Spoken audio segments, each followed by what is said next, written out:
It's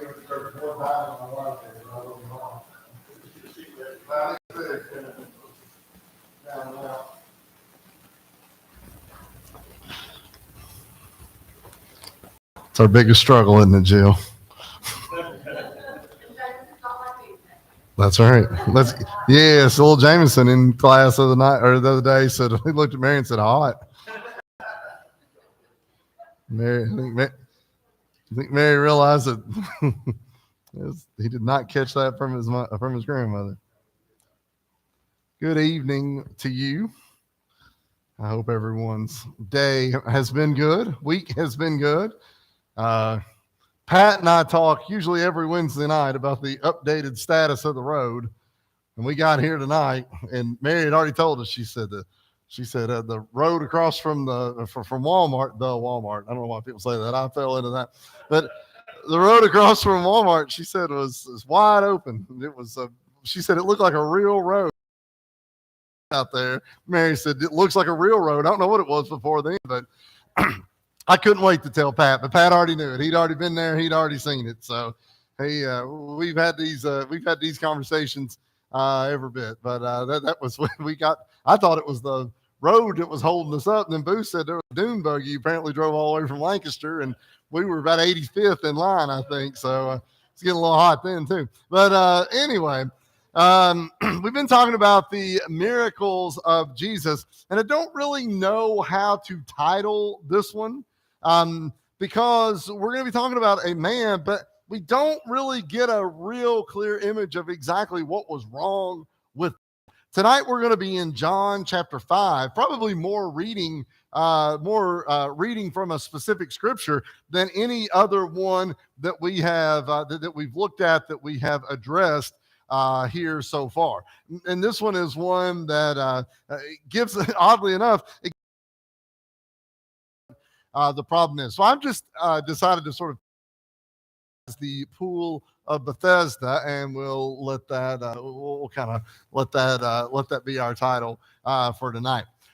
This miracle took place in Jerusalem, where Jesus had gone for a feast, and like I said, we don't really get this in the book of John what the feast was either. I have said here that it was most likely Passover. I am saying that simply quoting that from things that I've seen. I don't know.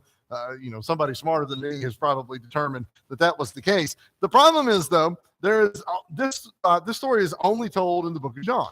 There's no mention of this in Matthew, Mark, or Luke. And a lot of times, and we've already seen this some, when we read a story in, for instance, the book of Matthew, well, if it doesn't feel like we get all the information, well, we can go to the book of Luke, and you kind of get two sides of the story, and you kind of pile it up into one, and you've got the whole story.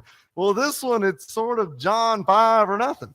And so if you don't see it in John 5, who knows? So most people seem to think that it was likely the Passover that was happening here at this time. But Jesus goes to this pool of Bethesda, and we'll see a little bit more about it in just a second, on a Sabbath day. And there found a man lying on his bed who'd been ill for many years and was hopeless. That's pretty much the way we would read it from that. Now, I want to point out a couple of things. First of all, it says he goes to the pool of Bethesda. We'll see a picture of that in a second.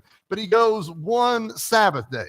The scripture reading that Dad read earlier was not necessarily relevant to what we're studying tonight. It didn't come from the same thing. But in the scripture reading that we read, that Dad read, what was the complaint presented to Jesus? He was doing something on the Sabbath. It's not the first time on a Wednesday night we've talked about this, that he was doing something on the Sabbath. And long story short, how did Jesus respond to that criticism that he was doing something on the Sabbath? He talked about how that when David and his people were hungry, they ate the showbread. He said they shouldn't have been doing that, but they were starving. If somebody walks in here and they're starving, those little cups right there are probably not going to you'll have to eat again, but we get a little bit of that bread out if you need it, or take a drink of it, or whatever it might be. But Jesus finishes that in Matthew by saying that he was the Lord of the what? What does that statement mean? I'm the Lord of the Sabbath.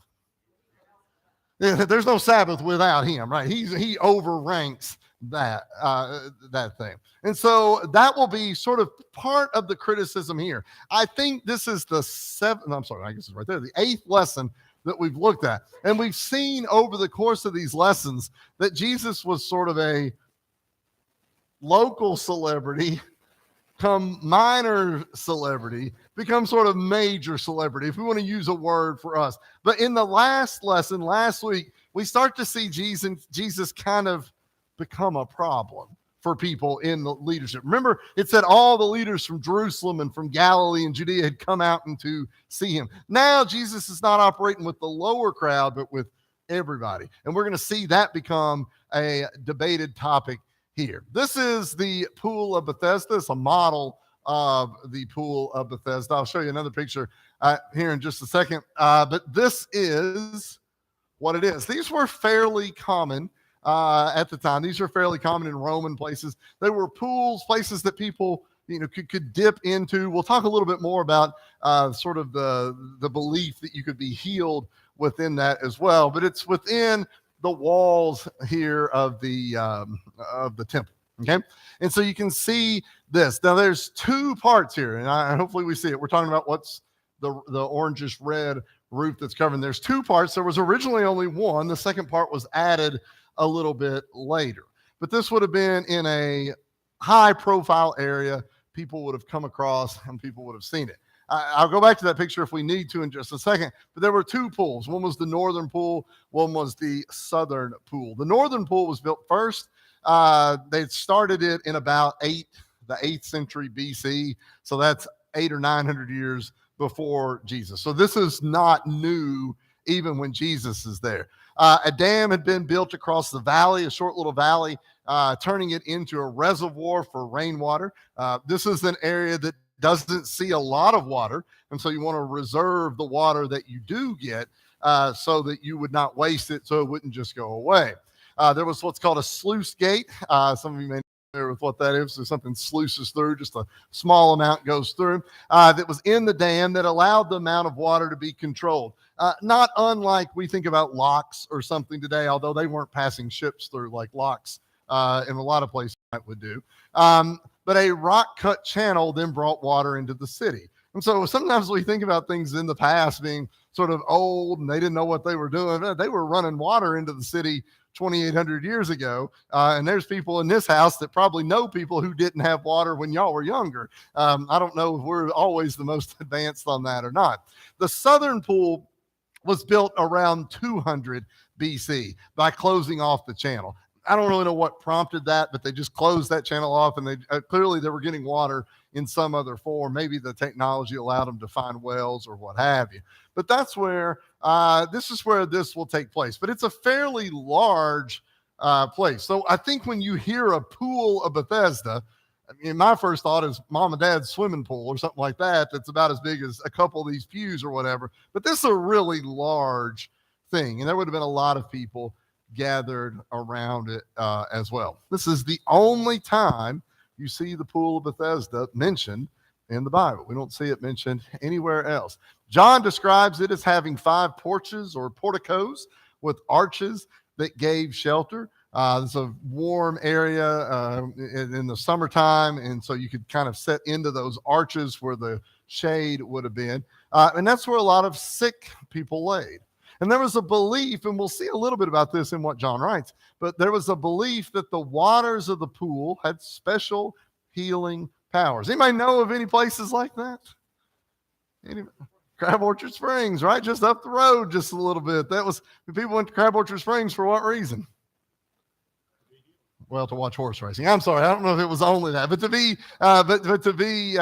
be made well. But that was very common. But in many ways, we think about things like Crab Orchard Springs, Saratoga Springs in New York. These were places that people went to cool off. A lot of times you lived in a place where it was hot, where it was, nobody had this swimming pool in the backyard. You barely had water at your house. And so this was a place where people would go. But the belief was that the first person that stepped into the pool after the waters bubbled would be healed of whatever disease they had. So I want you to think about that for a second. When this water bubbled, there was this belief that the first person in would be healed. Now I tried to find, and it was only just sort of guessed at that maybe somebody had some kind of ailment and they thought they were healed. I don't know what it was. But if there was a belief that that first person in the water after it bubbled would be healed, if you've got something wrong with you, where are you going to spend most of your time? Right there beside. And the minute you see the bubbling, what are you going to do? We're jumping in, right? Because I got to beat all of you all in. If I got to shove you down to get in, that's what we're going to do, because I want to be the one that gets healed. Okay? And so that was this belief that sort of existed there within. Now, this is a little smaller, so you might want your own Bible. We'll be in John chapter 5 for most of this. So this is John 5, verses 1 through 9. Boo, do you care to read this one?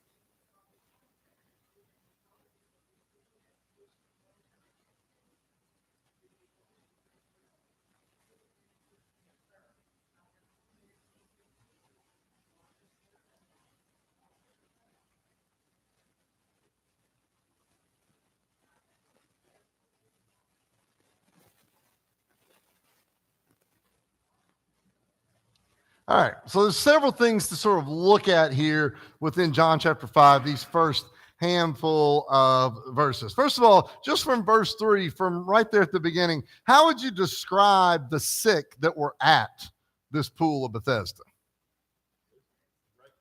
Great multitude. So there's a lot of them.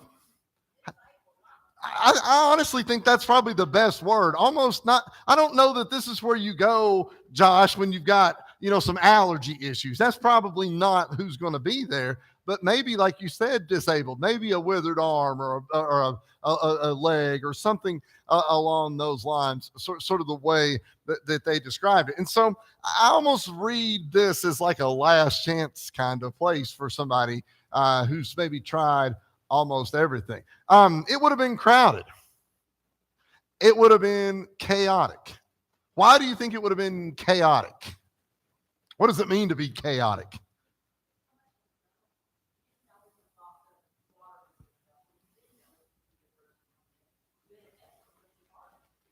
Uh-huh. Uh-huh. It is, yes. I almost just popped in my head, just almost like a modern day nursing home. What we have. Uh-huh. These people here are all like when you go to the nursing home, those people all have. There's nobody in there that's not that. Yes, right. These people here at this point, they were all bad. Uh-huh.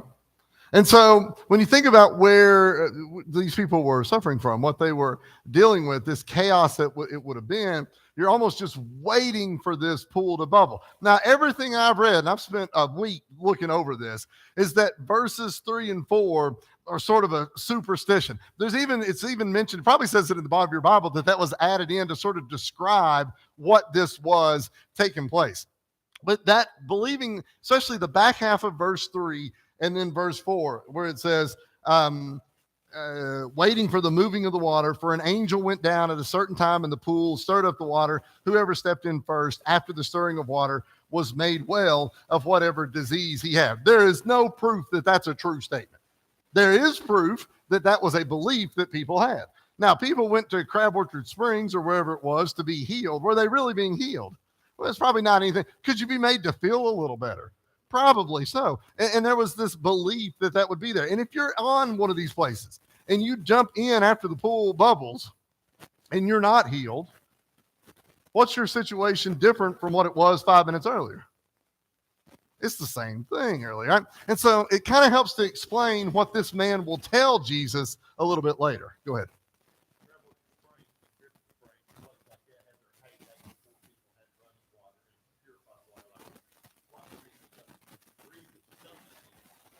Mm-hmm. Bad water. Mm-hmm.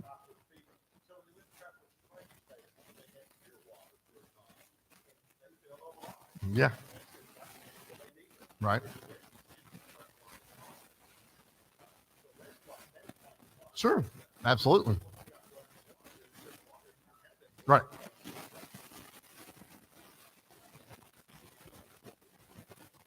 Yeah.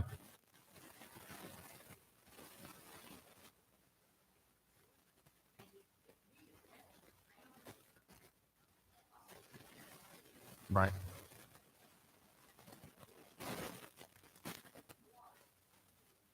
Right. Yeah. Josh, that was exactly what Josh said a minute ago. He said Sunday morning he was on his way to church. Then he said he felt terrible and he went back home and took a warm shower. Like that immediately, it didn't fix it, but you felt a little better, I'm sure, after that. So there was probably, we already looked about how it was designed. There was probably some type of stream running underneath, and you may have seen this before, where a lake or something like that will bubble up right there. And so, why is it doing this? Well, maybe if I'm in it, it'll get better, whatever it might be. So it's a collection, really, like we see right there, of helpless people hoping something would fix whatever the problem is that they have. I don't know if it will fix it or not, but maybe something that it would. Here's our picture for the week here. If you're in Castellaso, Italy, you might be able to go by and see that. Some of these are a little hard to find where they are. I was translating from Italian when I was finding this picture.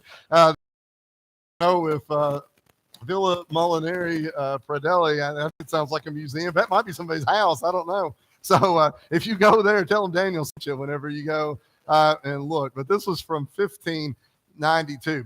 But let's go back to our questions here. In John chapter 5 and verse 5, how long had this man's story been ill? 38 years. Okay. So I want you to think back 38 years ago. What was that event? Was that 1985? No, that's not right. 83?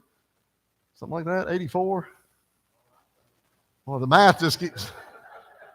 Think back to when Josh was little. Y'all remember that?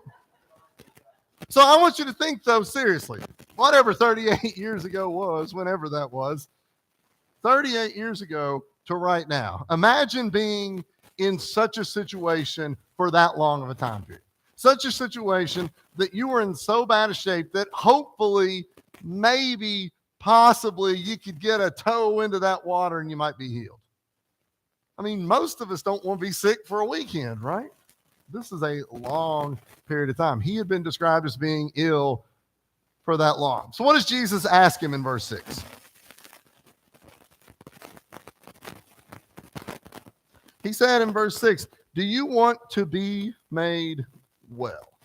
Do you want to be made well? Now think about that question for a second.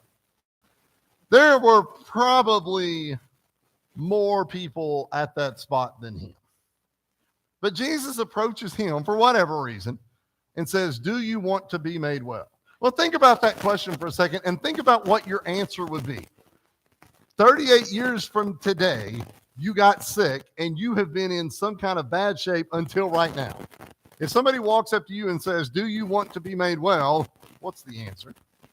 There's really not even a debate. There's no debate here, right? The answer here is going to be yes. So Jesus says, do you want to be made well?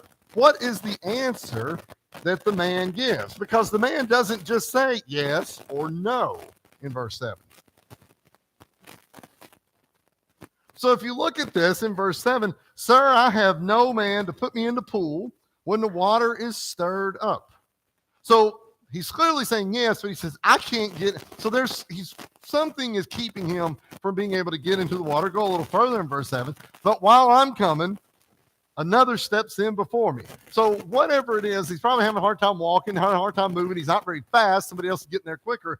But the thought is that when that bubbles up, who gets healed? The first person. So if you're second place, what do you get?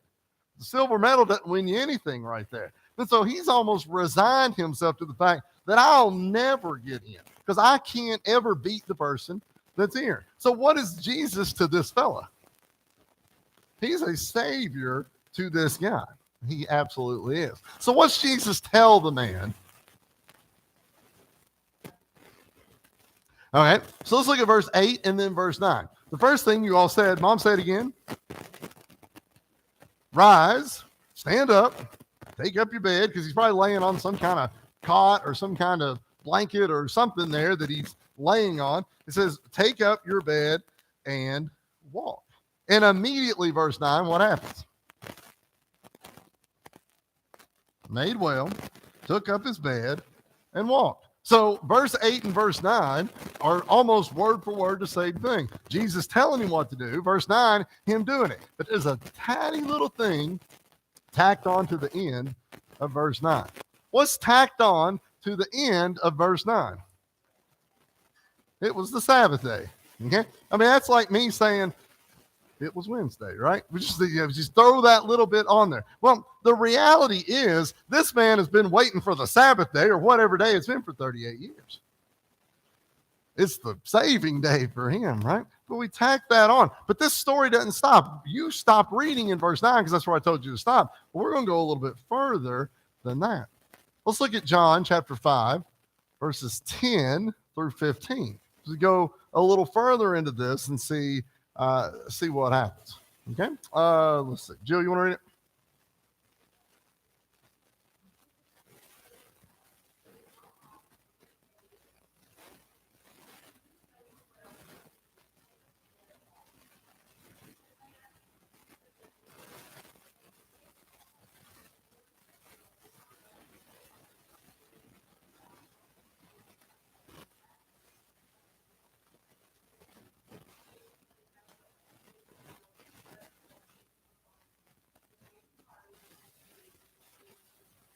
So there's several things here that I want to look at. One's going to be a callback to something that we talked about last week as well. But when this happens, we see a couple of different sort of views or perspectives. One, I would imagine that there were a lot of people that were pretty impressed to see this man do what? To walk, right? That would have been something to see. Because he's been there for 38 years. He wasn't there for 38 minutes. He's there for 38 years. When you see this man get up and walk. But what do the Jews there in this story tell the man when this happens? He said, you're not supposed to take up your bed on the Sabbath. Were they right? Huh? No, that's true. Some people are probably like, man, he stood up and walked. That was pretty impressive. They said, you're not supposed to take up your bed on the Sabbath. Now, does that feel like that's the most important thing to focus on? Were they right? Yeah, they were. They were right. I mean, that's exactly right. The law would have said that and they were the people that had studied the law. They were right. How does the man answer them? He said, well, the man who healed me said to take it. Okay. The man who healed him, it seems to me like that this man who was healed didn't really know who it was that healed him. I don't see anything where that guy realizes that that's Jesus or that he's maybe even heard of Jesus. But he said, a guy said, stand up and walk. And I did. So I did it. Tom, I'm probably not going to lay back down after he told me to stand up and walk. I'm probably not going to wait. But they said, you are doing wrong here. Well, kind of. It is. It is. Right.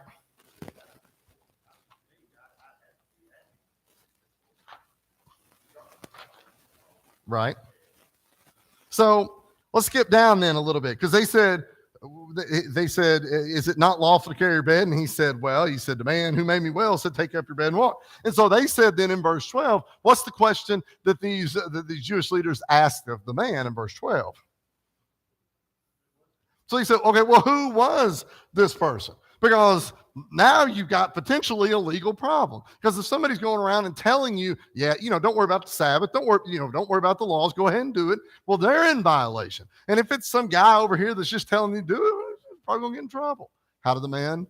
Could the man identify Jesus? No, didn't know who he was. And not only that, verse 13 says, what had Jesus done? It said he'd removed himself or withdrawn, depending on what version that you have. And so it was even hard for this guy to say, where is he? That guy, well, he's not even there anymore. So not only has he violated this Sabbath law, which has upset the Jewish leaders, but now they can't even say who it was that had caused him or that had him violate the law. What did Jesus, this is not the last time these two people come in contact, though. In verse 14, Jesus and this man come in contact there in the temple. Remember, where was the pool of Bethesda? Just right there at the temple. What do you think this man did after Jesus heals him? Let's go into the temple. Let's see some stuff I've not seen in a while. Well, Jesus runs into him, or they come into contact right there. What does Jesus tell him in John chapter 5 and verse 14? Okay, so he says, see, you have been made well. Sin no more, like Lucille said right there, lest the worst thing come upon you. Okay. Now, I want to stop there for a second and think about a couple of things that we've already talked about in here in previous weeks. Not all sickness is a result of sin. We talked about that last week, right? We talked about, we've seen this a couple of times. But can some sickness be the result of sin? Of course it could. So this man's condition that we see there does seem like that it stemmed from some kind of sin. I don't know what it was, but it seems to be that there's something there. And so the man never thanks Jesus for healing him. We've had that conversation before a couple of times, right? That he doesn't thank Jesus for healing him. Yes, ma'am.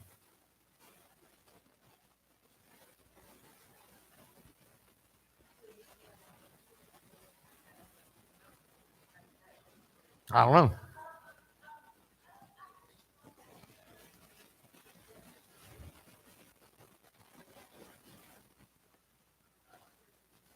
Okay.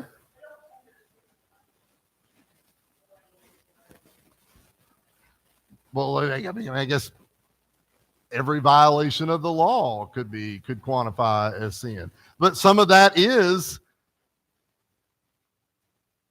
legal, I guess. I'll open it up to you all. Well, there were people before Jesus ever born that drunk themselves to death. There were people after Jesus here that were drinking themselves to death. Mm-hmm. People today drinking themselves. Sure. That's just one example. Uh-huh. And so there's lots of people that are grievously ill like that because of things, choices they have made that ruined their body. And I think this man, it may have been even known that he had caused this. Mm-hmm. Whatever it is. And there may have been some jealousy there over he was healed. Why would you heal this? Yeah. This is just my thing. Why would you heal He didn't deserve it. As an example. Sure, yeah.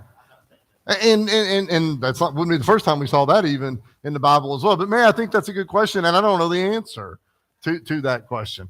I think that could be, sometimes the Bible tells you a lot, and sometimes it doesn't. So 18 verses, you don't really get anything out of it, maybe. Uh-huh.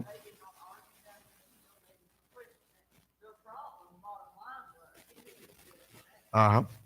So later then in verse 14, he finds out, Jesus tells him, he's like, you whatever we see right there, don't go and, don't be sinning anymore, whatever. But when he finds out who he was, he tells the Jewish authorities, right? He tells them who it was. Why do you think he told who Jesus was?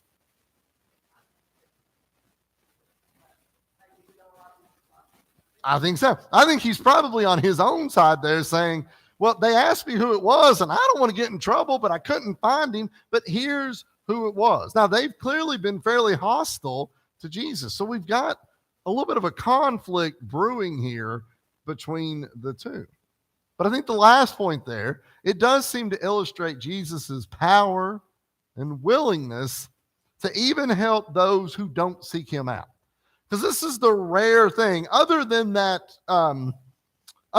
first miracle, which was turning the water to wine. And even then, they kind of sought him out to ask him for some help. Every miracle we've seen so far has kind of come into Jesus's presence, right? This is the first one where Jesus sort of comes into their presence, maybe. Josh.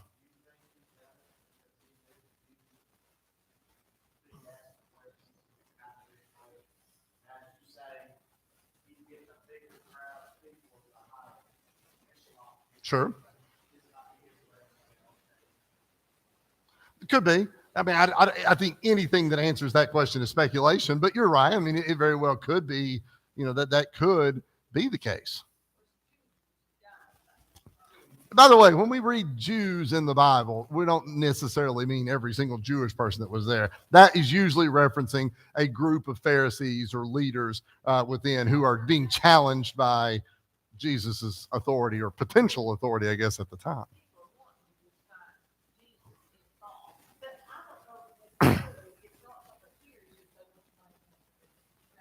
Okay.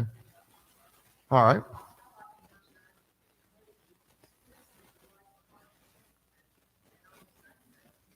Mm-hmm.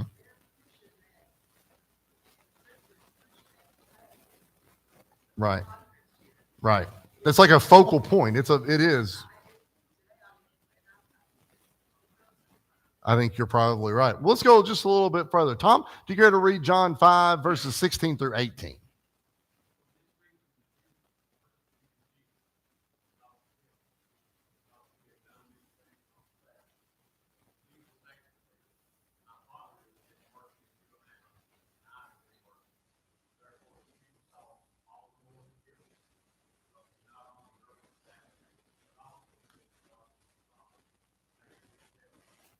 Now, we can go further than verse 18, but we're not tonight. Okay?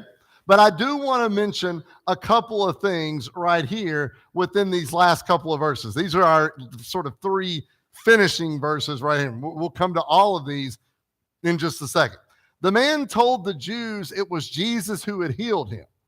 So why then did the Jews, these leaders, Jewish leaders, then persecute Jesus? He told the man to pick up his bed and walk. Well, he didn't really intentionally make it do it, but he broke the rule on the Sabbath. Okay. So they're looking to sort of punish the wrongdoer. Why else do you think they wanted to persecute Jesus? Okay. We'll see that here in a little more in a second. What else? Huh? A method to discredit? Absolutely so. And as I started at the beginning, and I mentioned this at the beginning, that more and more people were coming to see Jesus. And you're going from sort of a guy who's probably he's probably crazy out there. But now it's like, oh, this is, the evidence is starting to, this is not miracle 1, it's miracle what? This is miracle 8 over, a reasonably extended period. We're a couple months into it probably right here. And so now that method of discrediting that Mary mentioned is kind of necessary because power is starting to shift. It could have been. Yeah, John even says that you couldn't have even filled up the books with it. So we don't even know. But these are just the 8 that we've got to this point.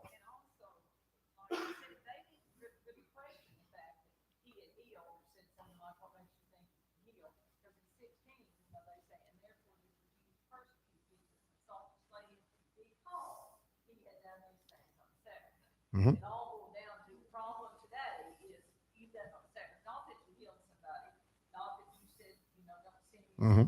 It's the fact that you healed on the Sabbath and you told that man to get better. Right. It's kind of shutting that down, as it were. Jesus tells them, and we already hit on this a little bit, but he said, my Father's been working until now, and I have been working. And they then sought to kill Jesus. Why would that sentence, why does these 7 or 10 words or whatever it is, why does that cause such a harsh reaction? Because it would take a lot for somebody to say something that would make me seek to kill them, right? I might get mad, I might get frustrated or upset, but that feels like that's kind of pushing a little over the edge. Why did that sentence make them so There you go. That was a blasphemous statement, right? Saying, let's break that down just a little bit. My Father has been working until now. Who's my Father? God. But this is a man standing right there with them saying, my Father is who? God. That's bad enough. But they didn't even stop. That's a comma, not a period. It says then, and what? And I have been working. Meaning what? I'm about my Father's business. I'm doing the same thing that he's doing. In a sense, what he's saying is, I'm equal with him. Well, that's even worse. It's bad enough to say that God's your father, but even more so saying I'm right here eye to eye with him.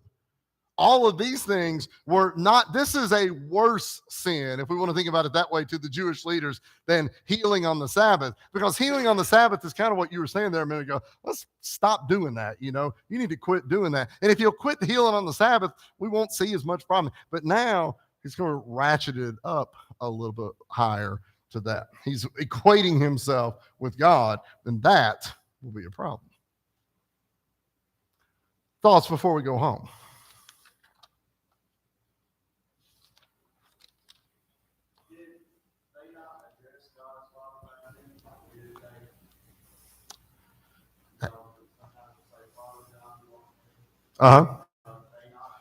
You couldn't even say the name.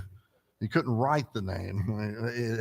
Even in some sects of Judaism today, you're not able to address God sort of directly. Remember, this concept of what you're saying there, addressing God, is foreign to people who had to give an offering to the high priest who would then go on in. So like me being able to plop down and say a prayer right now, that's a foreign concept to a Jewish person. Yeah. I just read, I think today, that the Iranians killed 2 men for blasphemy. Mm-hmm. They put them to death because they had said something about the Father. Uh-huh. And so it's still around. Yeah. You know, I mean, and of course, people blaspheme God all the time, and we don't put them to death. But there's in Iran, they still are doing that. And I'm sure there's probably other places as well. Uh-huh. So it is a bad thing to equate yourself. Mm-hmm. Put it with God. If I was to say, well, God and I are exactly the same. Sure. And he's been taking care of his stuff, I think, that's a pretty strong statement. We've had this conversation in here before, not necessarily maybe with us, but Jesus wasn't the first person to claim themselves to be Messiah. And this is probably something that the Jewish leaders looked at and thought, we've dealt with this kind of thing before. You know, let's pull the playbook out and do the same thing. You know, let's run the same plays that we ran against with them. Let's take a few things home with us. Let's go back to the man here. The sin never gets us what it promises. I don't know that we dressed this way too much tonight, but Jesus sought out this man after he'd been healed and warned him what? To not sin anymore. So this was more than just a now you can get up and walk kind of thing. 38 years of being crippled appears to have at least called back to some mistakes that this man had made at some point. Jesus let him know that he's healed him, but he's also got to hold up his end of the deal as well. Does that work for us today? You know, that's the same thing for us as well. And so that's the first thing that we see. The second thing right here, religion can't save, but it can enslave. Think about this for a second. Were the Jewish leaders religious? By the absolute definition of religious. But they were religious toward what? Toward the law. Absolutely. They were religious toward the law, toward the tradition. And they did not have sort of this concept in their heart of being able to set the law aside when the good deed was being done for some man. Can we fall into that sometimes with our religion? It's not the way we do it. Ever heard that at church? That's not the way we do it. You can say it in a lot of different ways right there. But sometimes that way we do it, that religion, is not so much religion. I don't necessarily have the book, chapter, and verse for it. I have the traditionally we've done it this way. We've done this for 100 years. Well, for a lot of people mess up for 100 years. We have to be really careful about that we're familiar with our law, if we want to use that old word. We're familiar with the religion, if we want to use the word maybe now. But more than that, we're familiar with what our salvation asks of us, and that we don't become so addicted to following the letter that we can't, well, what's the saying? Can't see the forest for the trees, right? We're blocked out by all of that. Sometimes we can get sort of tied down to that religion. Because only Jesus had the power to save, right? Anybody else? Or was it Jesus?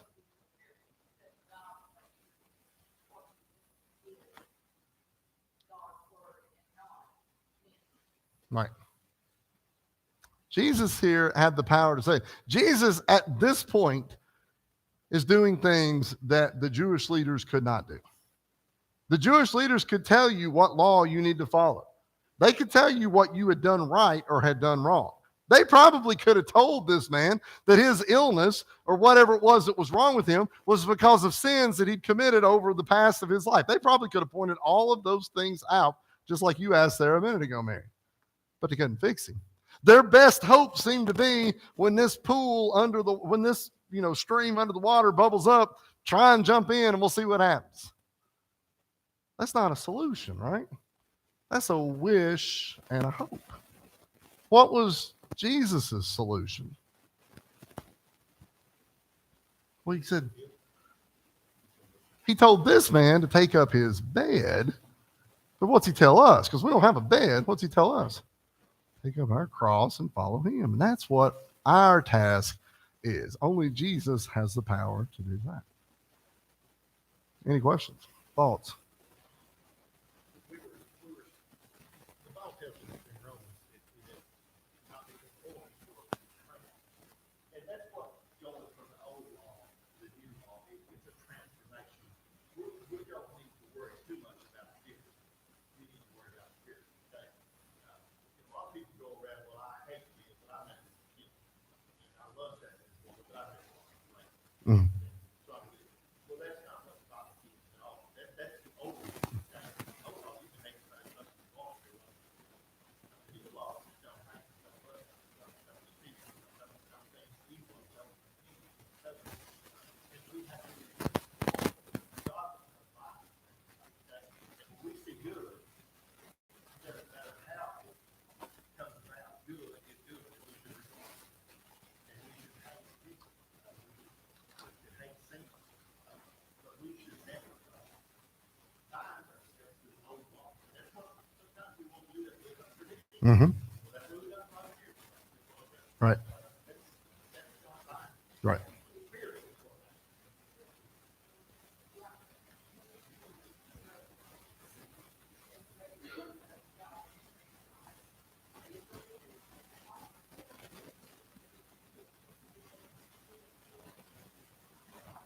Right.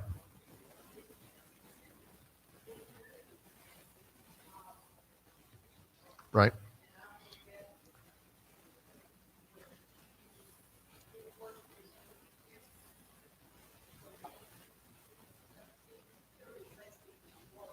Right.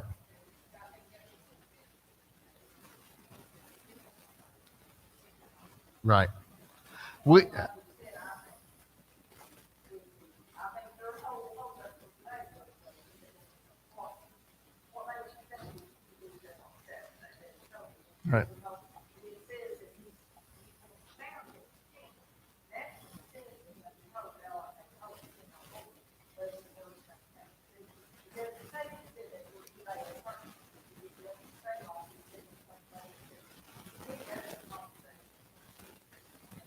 Right.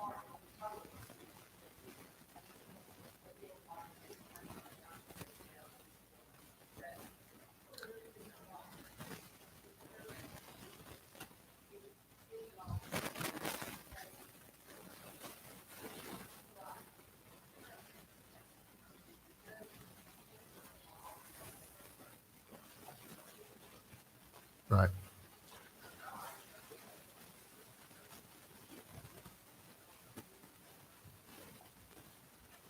The next 2 or 3 weeks are more ailments that people have that were healed. Next week will be the man with the withered hand, and we look forward to that. With this, you want to go top?